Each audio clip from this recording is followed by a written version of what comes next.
What's up everyone, Michael aka Spirit Shard here with an impressions review for Switch Galaxy Ultra. I received a review key for this game, I am required to say that, and I'm going to be checking it out. This is the first retail game in this series by me, by the way, so this is not a free-to-play game like this series would normally be. Since I got a review key for it, I decided, hey, let's move it on to actual retail games. So, awesome for that, I get claps myself. But yeah, anyways, we're going to check out Switch Galaxy Ultra, which is a lane track racer sort of game. It's not necessarily a racing game, but we'll check it out anyways. Also, I do want to mention when we started off, it's actually got some running, like endless runner elements and stuff like that, and it actually has an endless run mode, and a lot of people kind of have in their minds right now that that means it's a mobile game. This is actually not a mobile game. This was originally on the PS4 and PlayStation Vita, I believe, as a downloadable title. So it's like one of those small-y, arcadey type games. And this is the PC version. So this is technically a review for the PC release, so do keep that in mind. There are a few differences, like I believe multiplayer was taken out of the game, which may be a big thing for some people. On everything else, it looks the same to me. I personally did not own the other version because I do not actually own a PS4 or Vita at the moment. And so I can't speak specifically, but from everything that I've been rating and from what I've researched, it's basically the same game. It just doesn't have the multiplayer component. Hopefully they add it later, but that seems to be a common theme coming from the PlayStation Network games. I know there's other games that have been doing that as well. Anyways, given the game is quite simple in the options, we're going to go ahead and look at the options first. So here we are with music and sound effects, which is going to be your volume controls, which means there's no volume controls. It's on or off. Very disappointing. Mainly because this game is super loud on my system and I would love to turn it down a little bit. For most games, I end up turning on the volume just a little bit. This one does not have that type of volume control, so I have to go into Windows settings and do that. Right now I'm just doing it in post-production, so I apologize for that. And then there's graphics, so go ahead and click on this one. It's got your resolution. I am running on 1920 by 1080, but you have to click over and it's got quite a few resolutions. I think they're all 16 by 9. Yeah, so it seems like 16 by 9 is what you're going to be stuck with. Actually, no, never mind. Take that back. It does support the 4 by 3, I believe. And I don't know about 16 by 10. It probably does. There might have been resolution in there anyways. Then you got windowed and full screen. Full screen is like direct full screen mode. I keep forgetting what it's called. It is not borderless, and I can't get it to run in borderless natively, but you can use outside programs to do so. It's got bloom, anti-aliasing, which doesn't actually tell you what the anti-aliasing is, which is kind of lame. But it's on or off. Everything is on or off in this. Then you got motion blur, well, shadow maps, and then motion blur. Turn off motion blur. In most cases, it's going to make it more difficult to actually see what you're doing. This is a very fast-paced game, and the motion blur, while it can look aesthetically pleasing in some cases, it makes it difficult to read things right away. So I would recommend turning that off because reaction times are very important. And then cube maps for advanced lighting. The game runs extremely well, so you can pretty much turn all these on without worrying about it if you have a modern system. If you're running on a lower end system, you can turn some of it off. I don't know how much it'll actually affect performance because I've been at 60 cap the entire time. I only have a 60 Hz monitor, so I don't know if the game is frame locked or anything like that because I can't run it without VSync because it automatically turned on VSync for me, and I prefer VSync anyways. But that's the case, so I believe it's at least 60 FPS, which should be okay for most people. Then there's controls. You cannot rebind them, but there are your keyboard controls. It also has controller support, full controller support. There is no, whatchamacallit, button prompts for the controller, which is slightly depressing. I wanted to play it with the controller, and I did for a little bit, but I actually found that the keyboard was the better way to do it for reaction time because the analog inputs are going to be a lot better for that. Then you can delete your save data from here if you want. I know it has some issues with cloud saves, just like everything else through Steam. If you delete your local data, it'll try and use the cloud data, so do be careful with that. And then it's got the game developer credits. Anyways, that has been the options.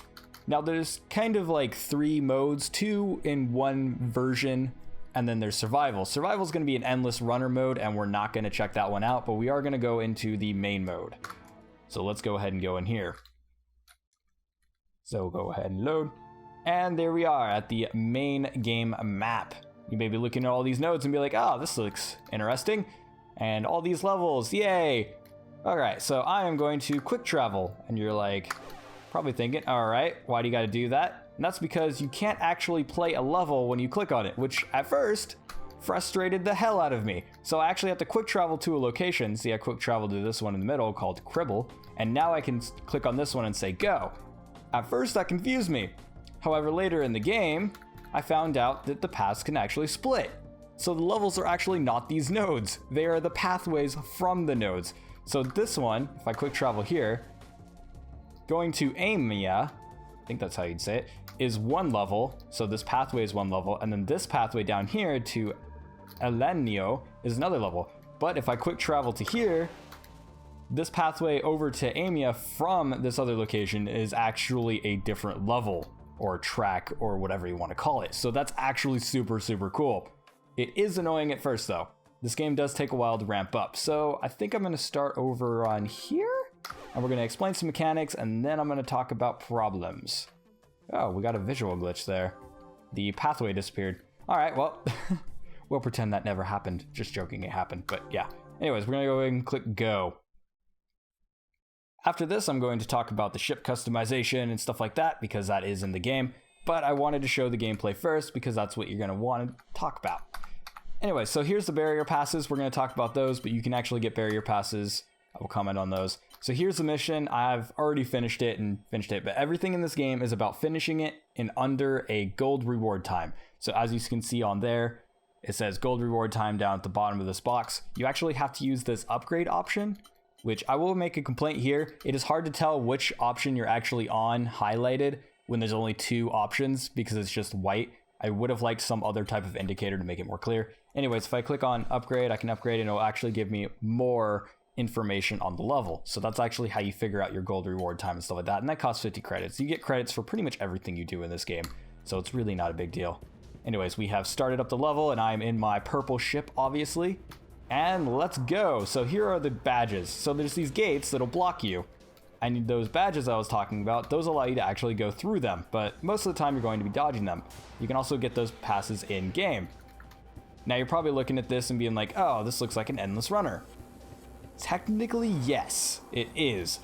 But it has a lot of things kind of differentiating itself and makes it a lot more than just an endless runner that you would see on like a mobile phone or something like that. As such, one of these abilities. So I just picked up a power-up that allows me to steal credits from other ships when I'm next to them. And so that's what I was doing while, you know, that entire thing was going on. Also, there's these boost pads. You run on the boost pads, it fills up your boost bar. And then you hold forward on the controls or whatever the button is for whatever platform you're using, and it'll actually speed you up a little bit. Everything in this game is about getting there fast. I don't believe you can blow up in this mode. Like, this is just about clearing the state as fast as possible. But in some modes, like the challenge mode, which I'll try and show off, I believe I have a challenge available, so we'll do that. Oops, I did not see them. But yeah, anyways, the challenge mode and the survival mode, if you crash into something, you blow up. In this one, it just slows you down. You can actually upgrade your ship to slow down less, which is actually quite effective. And that's actually one of the things I like about this game is it has progression. And it's also quite difficult to get the hang of. Like, it requires a lot of focus, and I just rammed straight into that as I kind of couldn't decide which direction to go.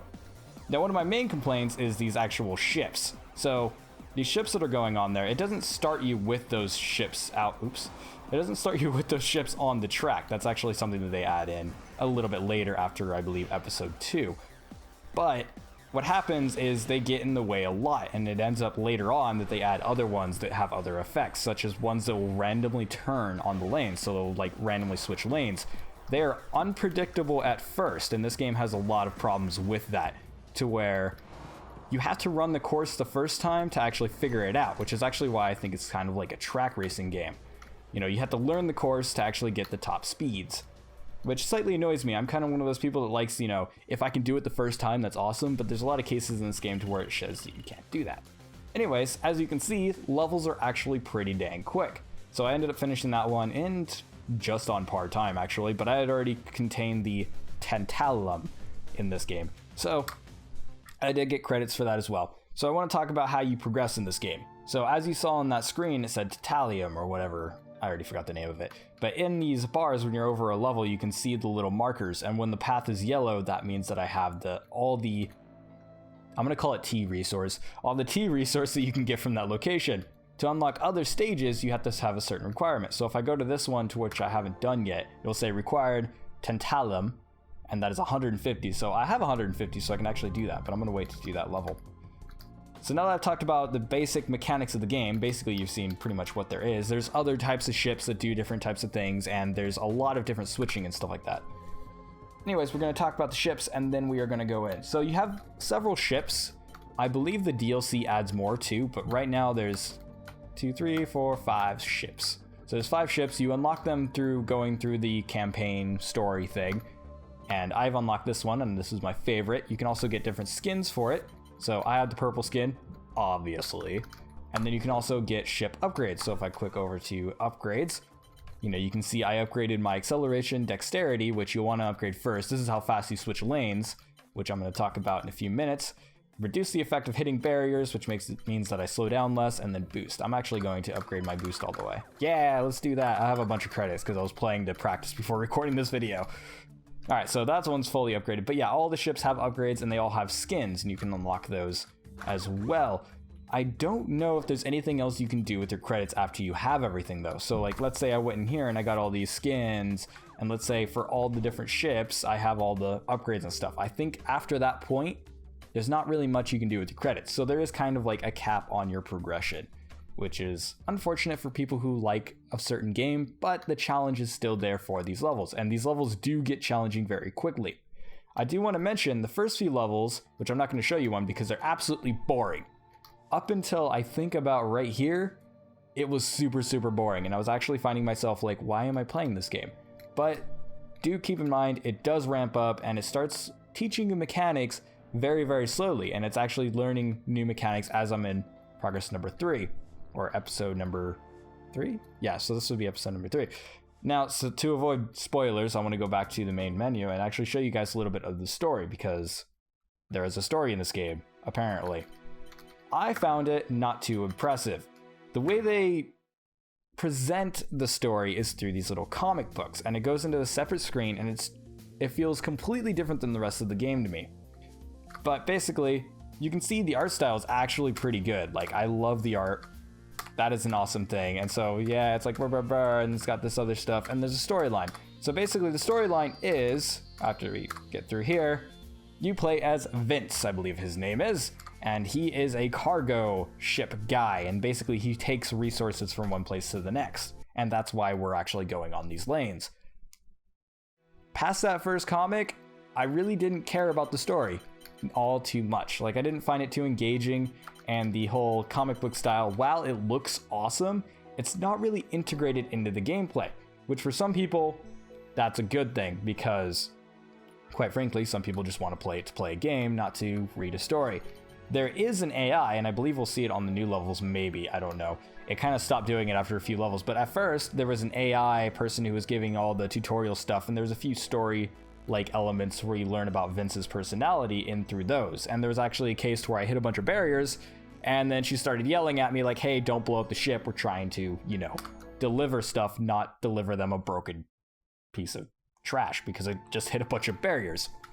Anyways, let's go ahead and head into another level. Let's actually do a more difficult one, so you guys can kind of see how hectic it is. Actually, no, hold on a second.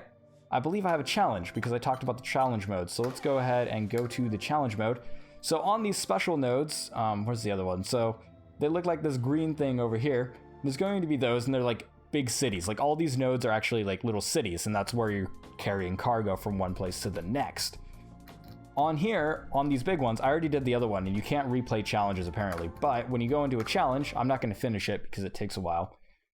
But basically, the challenge is a survival kind of run, to where you want to go the target distance without hitting any barriers. And they're relatively simple, and they kind of play off of that endless runner element, where it's like, hey, we start off really, really slow. At the start of the game, this is actually faster than the speed it started at, but it starts off really, really slow. So do keep that in mind if you try this game, and when you're looking at this game, it does start off really, really slow, and then it picks up. So yeah, this is basically the survival, or not survival, these are the challenges, and this is also how the survival works.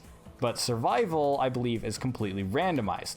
And so when you go into survival, you'll actually be finding a lot of different things. But if I run into this barrier, for instance, I blow up. So it's just like, oh, well, I'm gone. And then wait for it to just go poof. No? Okay, so it doesn't poof in this one. In survival, it poofs. It just explodes. All right, so now let's actually go to a new level. So let's do a level I haven't done yet. So Pandaria or Heron. Let's do Heron. That one sounds cooler. Let's go ahead and enter. Oh, wait. Ha! Sorry, I have to quick travel. That is slightly annoying. I wish the developers would have made it so that it was like you click on this one, it says go, and then it would just automatically quick travel you. That would have been nice. So that is a big complaint in this game. Let's go ahead and hear. Now, while we're in this level, I want to talk about the presentation of this game, because right now I've just been kind of explaining the game, and pretty much for some people, that's all they want, really. I'm going to buy some passes as well, so we have a little bit margin of error. I always try to have at least 2 passes. That way, if I accidentally nick one from turning too fast, or I just, accidentally mess up, it doesn't slow me down too much. Alright, so this level is actually going to introduce a new mechanic, I'm sure. Down at the bottom right, we have a new counter. I have absolutely no clue what that is. Anyways, up at the top of the let me gather my words real quick. Up at the top of the screen, you can see passes. And, well, the little ticks. Those are actually the passes that you have. You can only carry a certain amount of them, so actually getting too many will be bad. And you don't carry passes out of a level, so if you pick up one of the pickups and have 3 passes and manage to save those, you actually don't keep them. So, do keep that in mind. Now, presentation. How does this game look? That was actually a blow-up thing. That blows up everything around us. Presentation. How does it look? It looks okay. That's pretty much my analysis for it. I like the comic book style that they have for the story elements. I wish... Oh, hey. Yes, so here's a new mechanic, and this is what they've been doing throughout the entire game. We're going to go ahead and skip that so I don't get stuffs. Alright, so now we actually have to do a thing. I don't know what I'm doing. Okay, so you have to tap it. Alright, so those sections, you actually go into the air and tap it. So that's a mechanic I hadn't seen, and I'm like... I've been playing the game for about 2 hours into the game, so it's still teaching me new stuff on episode 3 or 4.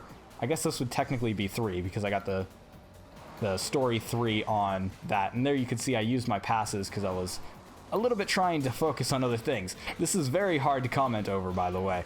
And I am just going way too fast. You do have a brake, by the way. If you hold back, it'll actually slow you down. So if you're going too fast, you can slow yourself down a little bit. But I would not suggest it. If you're going to run into a barrier, may as well do it. I don't know if you can explode in this version, or in this mode, but I assume that you might be able to.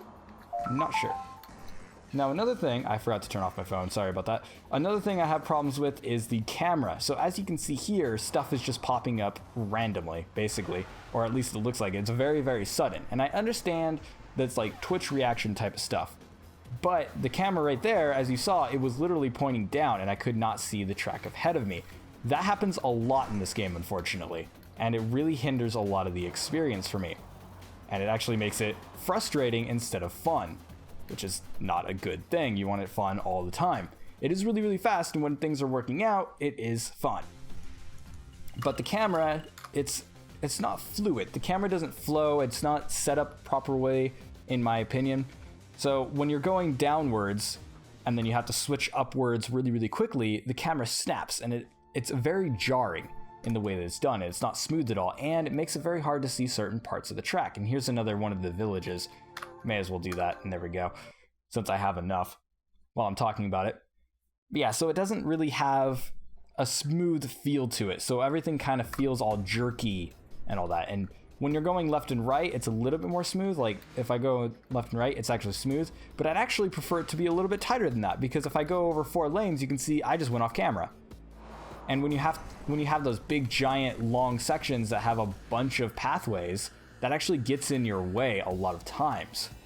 That's not to say the game still isn't fun, and that also adds an element of challenge to it, because if you increase your dexterity, you switch lanes quicker, which means that you could swap around a lot faster and probably like negate the effects of that. But for me, playing it in 2 hours in, by now I should be like, all right, this is whether I like it or not. And there's really nothing that's going to change my opinion after that if I keep playing it. Because normally, if I play a game for 2 hours and I'm not enjoying myself, then I'll stop playing. However, this game, don't know how they're doing it, but I'm actually still enjoying playing it. which is quite interesting. Like, I played a lot of Endless Runners, and there's very, very few that I've actually liked. There's like Race to the Sun, which actually surprised me as well. There was a Sonic one that I liked because it was on, oh, so I have a shield. That's what the upgrade was. Okay, so the bottom right, that's a shield. I can actually run into things or run into ships, and it blocks it with a shield. Did I actually know that? So right here, I'm tapping to keep it in the center. I'm assuming to keep speed or to not crash. Not sure. Next one we get to that, let's just go ahead and get it into the red and see what happens. Also, on the end, you may see those arrows that are in the track. Those will actually just push you into the other lane, but I believe it slows you down, so I actually try to avoid those. Now we're going really, really fast. The game does get going really, really fast. I'm glad it runs as well as it does. I have never actually dropped any frames at all during my playthrough of this game, which is quite nice. That said though, the textures are not exactly amazing. Like, there's a lot of textures that could use a lot of work, especially in the intro area, to where you like start off and you're starting going and it starts building up speed. It's like you can actually see in the background the ship texture or whatever you want to call it isn't actually that great. So like the textures on those big giant areas and all those ships pieces, anytime it gets close to those, it looks not so great. And as a bonus for your swift progress, a Dakar technology representative rewards you with extra credits. So when you complete certain levels the first time, it does give you rewards. Now, since that was a city, I believe I actually unlocked a new ship. So let's go ahead and check that out. I did, so I unlocked the Icarus. So I'm going to go ahead and unlock that real quick. Then I can go over to the upgrades. Actually, let's go with getting skin first because, oh, they don't have a pink one or a purple one or anything. Oh, that's disappointing. All right, let's go with this one. There we go. I have a skin. Anyways, yeah, so now I actually have to upgrade the ship, and this ship is actually not going to be as good as the other one because it's not upgraded all the way. So we're going to go ahead and upgrade dexterity all the way, and that's all we got. So yeah, so you do end up unlocking other ships, and as you can see, like 2 hours into the game, I got to about here. I did have to replay levels. Like, I can go back and replay these other areas to end up getting all those, I'm going to call it T resources again. So I did have to replay a few levels to end up getting all those T resources to actually unlock the next stages. Like, this one requires 175, which means I have to go and do on one of these older levels or complete this level that I haven't completed before. Now I'm going to go back to the main menu, and I guess we're going to try out the survival while I kind of clear up a few meat ends, because this will kind of be, instead of me having to focus on switching up things, I can just be like going. So here's the survival mode. Basically, they explain it as a VR, and so it's like a training mode sort of thing, but this is where the high score people are going to be going as well. So yeah, basically it starts off really slow and then it keeps building up, and it's endless, and I believe it's random. Like, I haven't even seen red blockades on this before. And this one, if you run into something, you blow up. That is just a thing. Anyway, so I have a few other points that I kind of want to go into, and then I'll go into my conclusion. So the other note is actually the music.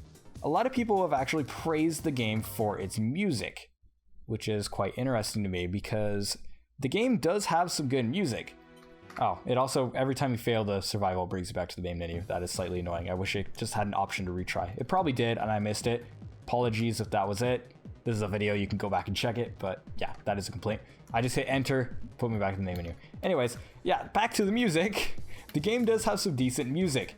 The problem is it only has a few tracks, so I actually end up hearing the same song multiple times, and throughout my 2 hours of playing before now, I was kind of sick of the music, and I actually turned it off for a little while. And the problem is, like, the music is very repetitive. Like, it's electric, and it's very fast-paced, and it's very nice, and it sounds good. But if you hear the same track over and over again, especially ones that are in the electric and very fast-paced, and they're kind of like mind-numbing in a sense. Oh, I did hit that. I thought I dodged it. All right, whatever. So yeah, in a way, it's kind of mind-numbing, and it doesn't... It kind of like feels weird when you hear the same song over and over and over and over again, because you just kind of like start ignoring it, but at the same time it gets into these rhythms to where it's just the same beat over and over and over again for a long period of time.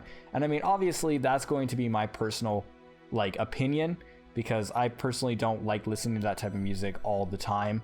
I'll listen to it from here and there, but that's not my thing. So maybe that's just me. Some people will think the music is amazing and listen to it nonstop, but I actually found it to get annoying because they only have so little tracks. I would have liked a good mixture of stuff. Anyways, so to my conclusion, oh yeah, there are achievements if you want to check achievements. That's going to open up my overlay. Should probably close that. Yes. Anyways, so yeah, there are achievements as well, and I believe there's trading cards. You can always go back and look at the comic episodes too, so you can go and look at all the episodes. It says there's 7 here. I don't know if the DLC expands that. It probably just expands the map. So you can see about that. So this has been Michael, aka Spirit Shard, with Switch Galaxy Ultra. As a conclusion, it's a pretty fast-paced little lane racer. You're just trying to get there as fast as possible, and I find that a lot of people will enjoy it. Like, it's actually got quite a bit of challenge involved, and it's got some nice progression elements. Not a lot, but it's still there. Some of the presentation could be a little bit better. The voice acting's alright. I didn't mention that in the video, but the voice acting's alright. The comic books look awesome.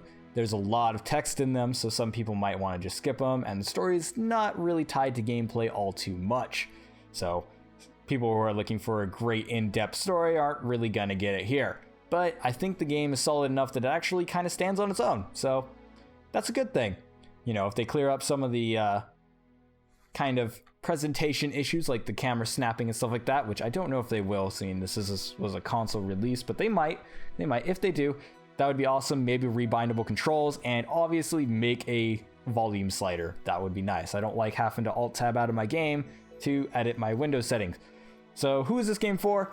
People who like these fast-paced kind of leaderboard ranking speed type games.